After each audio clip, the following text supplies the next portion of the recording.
I took to the United States like duck takes to water. I loved it. From the day, that's not true. I loved it long before I arrived. And my love affair with America has grown since 1947.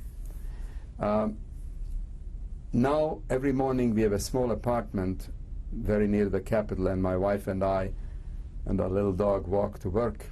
And when I look up the dome and the flag, I choke up every morning. To have a penniless Jewish immigrant from Budapest, the survivor of the Holocaust, be given the privilege of serving in Congress and serving his area and the country is a reward nobody deserves. Now I've been privileged to serve in Congress now for 16 years. I'm about to begin my 17th year. What was your major motivator to go into politics? I view politics as public service. I realize that people are cynical about government and politics. I am not. I believe with Winston Churchill that democracy is the worst form of government, except all others that have been tried.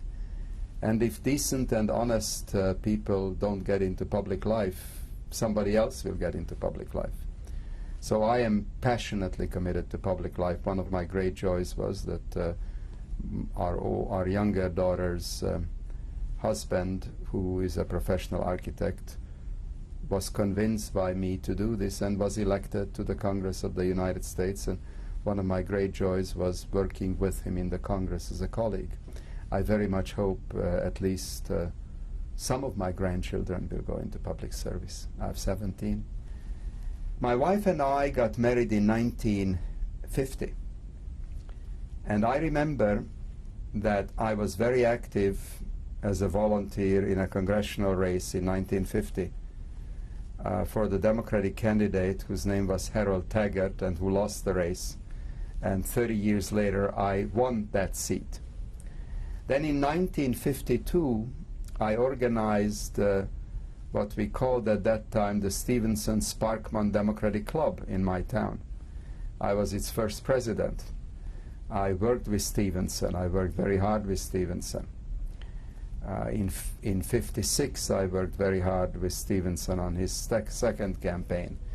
I worked very hard with Senator Alan Cranston in California, with Governor Pat Brown. So I have been involved with politics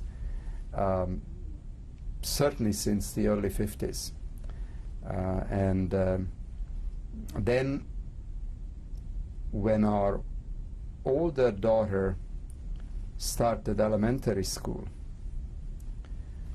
the path to her school I deemed very unsafe because there were cars going very near it. And I went down to the school board and I proposed that they move this path where these adorable little 6-year-old boys and girls were walking about 20 feet inside so they would be far from the cars. And I was treated very badly by the school board, and they told me to get lost. So I ran for the school board and I won. And I served 8 years on that school board and poured my heart into that. I certainly don't claim credit, but by the time I finished my service as president of the school board, that school district had the highest scores of its children in the whole state of California. We paid the highest salaries to teachers. We had the smallest class size. We had a marvelous program for gifted children.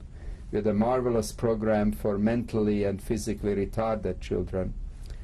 And in some ways, those 8 years were unbelievably satisfying.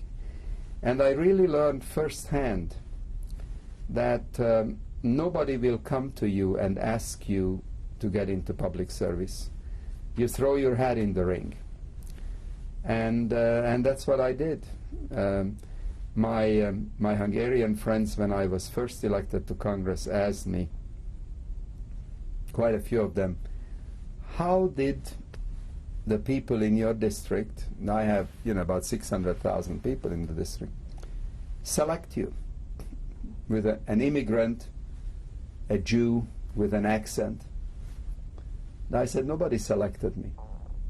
I selected myself. I stepped forward.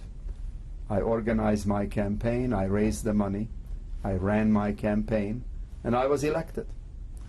And that's one of the reasons why I love this country. I mean, nowhere else could this happen.